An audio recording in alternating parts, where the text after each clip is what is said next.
শুভ দুপুর বন্ধুরা। শনিবারের গরম গরম মেনু নিয়ে চলে এলাম। ঝরঝরে ভাত করেছি দেখো। আচ্ছা, এখানে করেছি মটর ডাল টমেটো দিয়ে। কেন আমার ছেলে শনিবার দিন যদি বা একটু মটর ডাল খাবে, নাহলে ওকে মুসুর ডাল করে দিতে হয় টমেটো দিয়ে। আচ্ছা, আর এখানে করেছি আলু পোস্ত। আজকে ঝিঙে দিইনি কেন, আজকে শুধু আলু পোস্ত, সাদা তিল আর পোস্ত বেটে করেছি। আচ্ছা, এখানে করেছি বিউলির ডাল হরহরে, যেহেতু আমার বাঙালির ঘরে বিয়ে হয়েছে, আমি এদেশি। এবার বাঙালরা এই ডালটা খায় না, ওরা শুকনো খোলায় ভেজে খায়।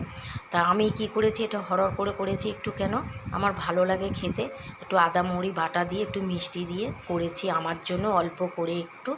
আর এখানে একটু কচু শাক করেছি অল্প করে। আর এইখানে দেখো বন্ধুরা, একটু উচ্ছে আলু ভাজা হলে আমার ছেলে খায় তাও। আর পটল ভাজা করেছি। এখানে একটু বিলেতি আমড়ার একটু চাটনি করেছি মিষ্টি মিষ্টি করে। আর এখানে দেখো শশা আর একটু গন্ধরাজ লেবু আছে, ডাল দিয়ে খাবো বলে আমি এখানে একটু পেঁপে ভাতে দিয়েছি। আর এইখানে দেখো বন্ধুরা, একটু পাঁপড় ভাজা।